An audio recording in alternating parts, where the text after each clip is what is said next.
Oiê! Sejam bem-vindos a mais um episódio do podcast 3 Pontos, uma expressão de sentimentos, pensamentos e opiniões. A cada conversa, eu levanto 3 pontos sobre um assunto pra gente pensar junto. Vem comigo? Como você se sente quando tá sozinho? Você é dependente da companhia de outras pessoas? Será que você tá se sentindo sozinho ou você realmente é sozinho? Antes de tudo, eu quero deixar bem claro que esse episódio não é só sobre relacionamentos amorosos, porque é só uma mulher começar a falar de solidão que as pessoas acham que só pode ser sobre não ter um namorado. Todas as relações são muito importantes, mas a mais importante sempre vai ser a nossa relação com a gente mesmo. E é justamente essa que a gente costuma deixar de lado. Vocês sabem o que é a solidão? Solidão é quando nos sentimos sozinhos, mesmo rodeados de pessoas. Isso necessariamente é uma coisa ruim? Não. Tudo depende de como você lida com a solidão. E aí também existe a palavra solitude, que é uma palavra completamente ignorada do meu vocabulário. Mas ela significa a capacidade de estar sozinho e se sentir bem com isso. Tem uma psicanalista, pesquisadora, escritora, que é Anna Sui. Ela fala sobre o conceito de solitude no livro A Gente Mira no Amor e Acerta na Solidão, que é este livro aqui. Eu vou ler um trecho desse livro no final do episódio também, que é o que eu tô querendo fazer em todos os episódios no final. Eu leio um trecho de um livro que eu já li ou que eu tô lendo, mas eu quero adiantar qual é a visão da Anna Sui sobre essa tal de solitude. A palavra solitude tem sido utilizada numa tentativa de se referir a uma espécie de solidão que não caia rapidamente no campo do sofrimento. No entanto, acho que vale ter cuidado com o uso dessa palavra, para que ela não recaia em um sentido romântico, como se o tédio fosse algo a ser vivido com alegria, como se fosse possível viver em pleno estado de bem-estar no nosso próprio corpo. E assim, quem sou eu para concordar ou discordar de Anna Sui? Mas eu queria comentar um pouquinho sobre essa visão dela da palavra solitude. Realmente, é tudo solidão.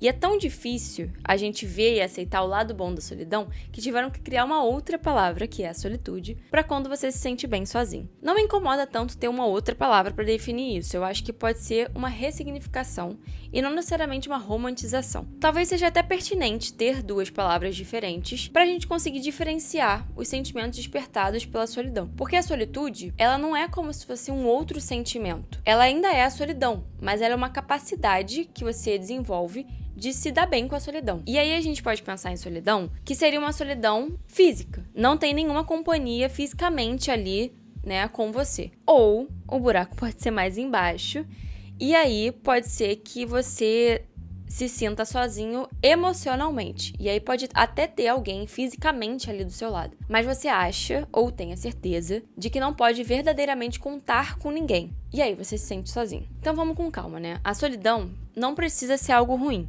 Você pode ter a capacidade de se dar bem com ela. Então assim, beleza. A solidão é uma parada complexa. E aí, se eu me sinto bem, tô de boa, tô feito na vida. Nem sempre. Porque pode ser que você sim esteja melhor do que muita gente que de fato não consegue se sentir bem com a solidão em nenhum momento. Mas você também corre o risco de realmente ficar sozinha, porque você abraçou a solidão de um jeito que você esqueceu que você vive em sociedade. E acabou sem ninguém fisicamente nem emocionalmente do teu lado. E assim, o que a gente falou? Tudo depende da forma como você lida com a sua amiga Soli. Solidão. Os nossos sentimentos em relação à solidão podem ir mudando, né? Naturalmente, tem momentos que a gente se sente melhor, tem momentos que a gente se sente pior. Mas eu acho que tem algum sentimento que prevalece no nosso coração ao longo da vida. Algumas pessoas se dão melhor com a Sossô, convida a Sossô pra entrar, oferece uma água, deixa a Sossô bem à vontade.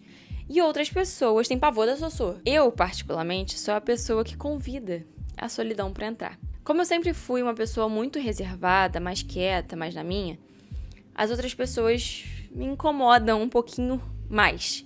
Então, quando eu posso evitar qualquer tipo de indisposição, eu prefiro me resolver sozinha logo. Porque assim, gente, lidar com o outro sempre vai ser complicado. Né? Não tem jeito. E não que eu esteja livre disso, tá? Também pode ser complicado lidar comigo. Sossô me deu a mão e eu quis o braço. E eu fui me sentindo tão bem com ela, que quando eu vi, eu realmente estava isolada socialmente e sufocada com os meus próprios pensamentos. E aí, mesmo gostando de ficar sozinha, eu fui percebendo que eu não gostava de ser sozinha. Então, assim, estar sozinho é diferente de ser sozinho. Se sentir sozinho é diferente de ser sozinha. E aí, na verdade, a questão principal, né, o que eu percebi, é que na verdade eu gosto de ser independente. E isso me faz saber curtir a solidão, que é nada mais do que aproveitar a minha própria companhia. Eu gosto de aproveitar o meu mundinho particular, de ficar na minha, quieta. Mas eu percebi que eu não posso me isolar no meu mundinho particular. E eu preciso lembrar que eu não tô sozinha. E eu não tô mesmo, tá? Assim, eu, por sorte, bênção, forças do universo, sei lá mais o quê, eu tenho pessoas que caminham junto comigo. E assim, eu posso ser a mulher mais independente que esse mundo já viu. Mas eu ainda preciso dessas pessoas. E elas são um pouco do que eu sou também. E eu não quero me desvincular disso, assim. Isso não significa ser dependente dessas pessoas. Eu ainda quero ser independente. Mas eu não quero me desprender desse sentimento, sabe? Dessa afetividade que eu tenho com as pessoas que caminham junto comigo na vida. A realidade é que viver em sociedade é uma necessidade humana. E aí, pesquisando sobre isso, eu encontrei um livro que é Viver em Sociedade, o nome do livro. Eu não li esse livro, tá? Mas eu achei um trecho que se encaixa muito bem com o que eu tô querendo dizer aqui, que é: os seres humanos vivem juntos e em sociedade. Não apenas porque escolhem esse modo de vida, mas porque a vida em sociedade é uma necessidade da natureza humana. Assim, por exemplo, se dependesse apenas da vontade, seria possível uma pessoa muito rica isolar-se em algum lugar, onde tivesse armazenado grande quantidade de alimentos. Mas essa pessoa estaria, em pouco tempo, sentindo falta de companhia, sofrendo a tristeza da solidão, precisando de alguém com quem falar e trocar ideias, necessitada de dar e receber afeto. E muito provavelmente ficaria louca se continuasse sozinha por muito tempo. Então, assim, talvez eu tenha passado por uma experiência parecida com essa. Não dá pra sustentar. Assim, a gente não consegue não ficar maluco com essa falta de alguém do nosso lado pra desenvolver a nossa comunicação, os nossos pensamentos, expressar os nossos sentimentos. A gente não sustenta fazer isso sozinho por muito tempo. E assim, gente, depois de falar isso tudo, tem um outro ponto, né, que é um ponto extra na minha vida que eu preciso considerar sempre. Eu sou mulher. E aí, desde criança, nós, mulheres, somos ensinadas e desenvolvemos um medo de fazer as coisas sozinha, de ficar sozinha, de ser sozinha. E aí, a companhia ideal, né, nessa pessoa que estaria do nosso lado para não deixar a gente sozinha, geralmente vem em forma de um homem, que já vem carregado com a grande função de ser um protetor, proteger aquela mulher frágil, indefesa, coitada. E aí, no primeiro momento, pode ser o seu pai, o seu tio, um amigo, e aí depois vai ser um namorado e um marido. E aí, nisso, né, menina? É um pulo pra gente desenvolver um monte de dependência nesses homens, tanto física quanto emocional. Então, assim, é desesperador, sabe? Ver como as mulheres buscam incansavelmente uma companhia, essa proteção de qualquer homem que aparece por aí, porque não pode ficar sozinha. E aí, nesse caso, né, eu tô falando de relações afetivas, né, heterossexuais, né, no caso de uma mulher com um homem. Mesmo que você não tenha relações amorosas com um homem, essa dependência que é construída em torno da mulher, ela se manifesta de diversas outras formas também. A gente tem que pensar com muito cuidado sobre esse assunto, porque a gente cai nesse buraco assim. E pra gente se levantar e pra entender o que tá acontecendo é muito difícil. E aí, pra conseguir entender isso, pra ter noção e superar, muitas vezes a gente precisa, na verdade, de outras mulheres. Por isso que é tão importante a gente ter e a gente desenvolver tão bem as nossas amizades femininas, porque a gente se salva, sabe? A gente se protege e a gente realmente acaba precisando também da companhia uma da outra, mas de uma forma boa, sabe? Não numa forma de uma dependência afetiva doentia. É ótimo que eu tenha conseguido desenvolver a minha independência e ter a oportunidade, né, de me dar bem com a minha própria companhia. Mas, ao mesmo tempo, vivendo nesse mundo maravilhoso que a gente vive, ter desenvolvido essa independência e fazer um monte de coisa de fato sozinha, também me coloca em algumas situações que me fazem voltar pra um lugar de dependência, porque ser uma mulher independente dá trabalho. E aí eu vou contar uma história, assim, por exemplo, né? Uma das muitas situações que eu já acabei passando. Uma vez, por exemplo, eu queria ir no centro da cidade aqui do Rio. Eu queria ir lá comprar... Eu nem lembro qual era a situação, mas acho que era comprar, tipo, coisa de carnaval, fantasia, adereço e tal. Normalmente vamos juntas, pessoas, né? Um grupo de pessoas pra fazer isso. Enfim, porque as pessoas acham que é divertido. Mas eu odeio comprar coisas, eu não gosto de ir, tipo, em shopping, não gosto de ficar batendo perna por aí, então eu muitas vezes prefiro ir sozinha, porque eu vou sozinha, me resolvo, faço as coisas que eu quero na hora que eu quero, não preciso ficar dependendo que outra pessoa quer numa loja, eu quero em outra, outra quer em outra.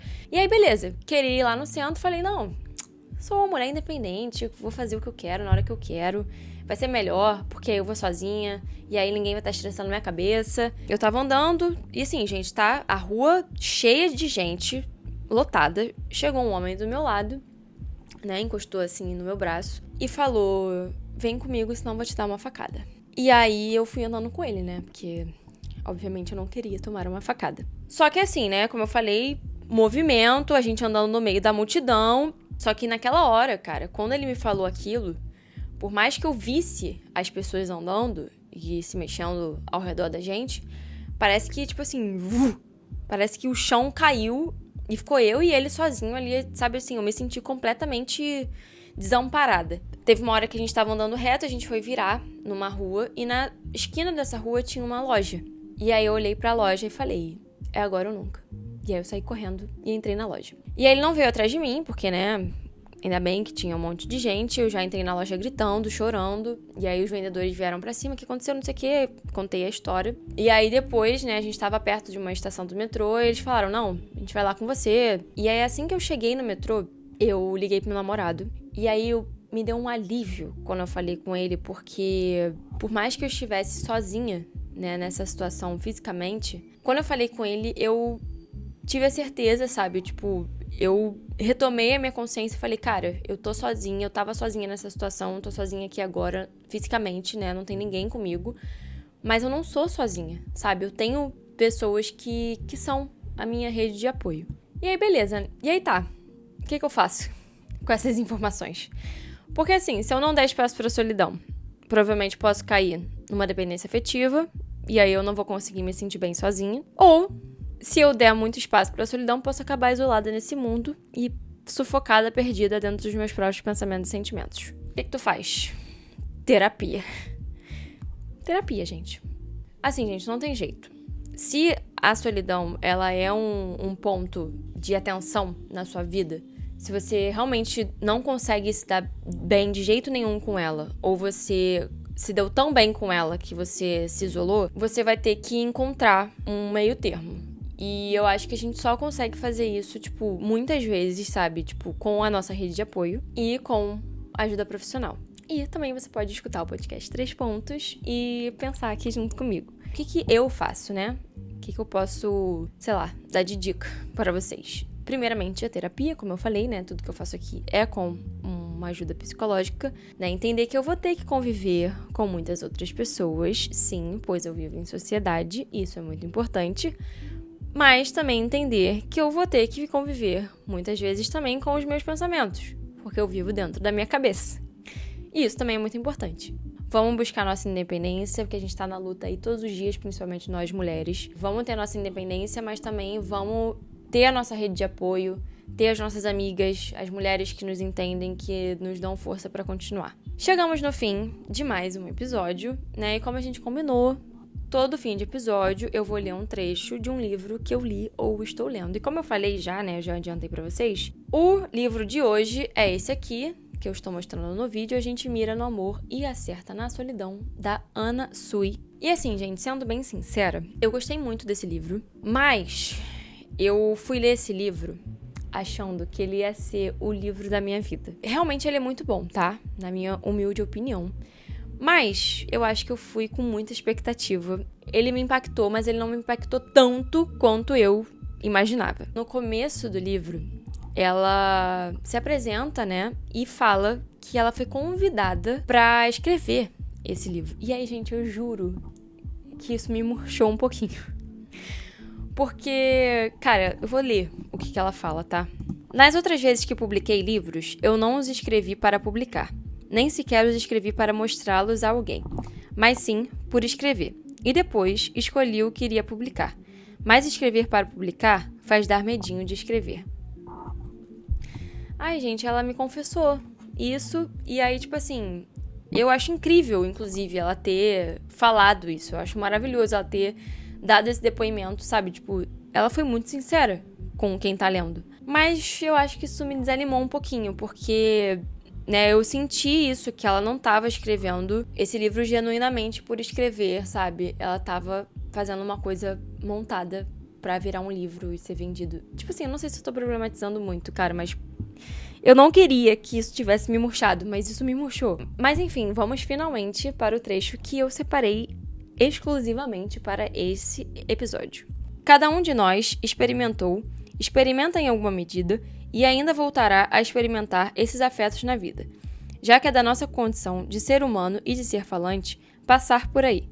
Mas o fato desses afetos nos constituírem não significa que eles nos determinem, e é por isso que o amor é feito da solidão, ainda que não nos livre dela.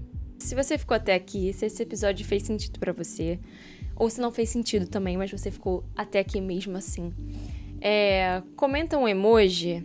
Cara, inclusive, eu ia falar com vocês, eu pesquisei sozinho na caixa de emoji pra ver se tinha algum emoji que pudesse representar. Mas só aparece emoji triste, carinha chorando. Vamos mudar isso aí, galera. Porque também podemos nos dar bem com a Sossô. Comenta um emoji de ilha, que aí é a ilha deserta, onde eu queria me isolar sozinha com ninguém enchendo o meu saco, mas que depois de alguns dias eu ia ficar depressiva, pensando que eu só queria estar com as pessoas que eu amo. Obrigada pela companhia, olha aí, companhia que vocês me fazem aqui, não me deixam sozinha, e até o próximo episódio. Beijos!